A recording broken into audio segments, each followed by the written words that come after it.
নমস্কাৰ। এই মুহূৰ্তৰ এক গুৰুত্বপূৰ্ণ খবৰ। মৰিগাঁৱৰ বৰালিমাৰীত ব্ৰহ্মপুত্ৰৰ ধ্বংসলীলা আৰু খহনীয়াত ত্ৰস্তমান হৈছে ৰাইজ।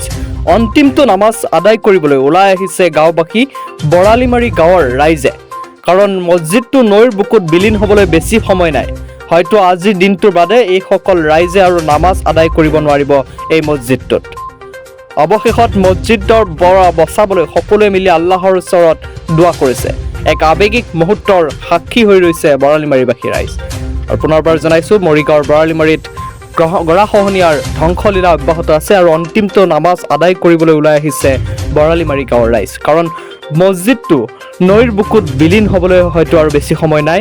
বৰালিমাৰীৰ একমাত্ৰ জামে মছজিদটো হয়তো আজিৰ ভিতৰতেই লুইতৰ বুকুত বিলীন হৈ পৰিব। আৰু অৱশেষত মছজিদটো বচাবলৈ সকলোৱে মিলি আল্লাহৰ ওচৰত কান্দি কান্দি দোৱা কৰিছে আৰু এক আৱেগিক মুহূৰ্ত এয়া।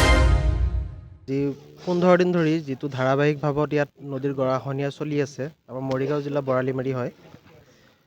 ইয়াত সকলো নিউজ চেনেল ইয়াৰ আগতো আহিছিলে, নিউজ প্ৰচাৰ কৰা হৈছে, বিধায়ক আহিছে, MP আহিছে, কিন্তু কোনো ধৰণৰ ইয়াত আমি সুফল একো দেখা নাই। গতিকে আমাৰ জলসম্পদ বিভাগৰ দক্ষ মন্ত্ৰী পীযুষ হাজৰিকা ডাঙৰীয়াক আমি ইয়াত আহিবৰ কাৰণে হাতযোৰ কৰি অনুৰোধ কৰিছোঁ। তেখেত ইয়াত আহি এই পৰিৱেশটো নিজে লক্ষ্য কৰি কেনেকুৱা ধৰণৰ তৎকালীনভাৱে আমাৰ এই গৰাখহনীয়া সমস্যাটো সমাধান কৰি দিব লাগে, আমাৰ ৰাইজৰ হৈ তেখেতক হাতযোৰ কৰি আমি অনুৰোধ কৰিছোঁ। হয়, মছজিদটো একে নিচেই পাইছে, আপোনালোকে দেখা পাইছে। হয়তো ইয়াৰ পিছত ইয়াত নামাজ পঢ়াৰ পৰিৱেশ নাথাকিব আৰু হয়তো গৰা ধৰিছে আহি কিছু সময়ৰ পিছতে হয়তো মছজিদটো হালি যাবগৈ বা বাগৰি যাবগৈ।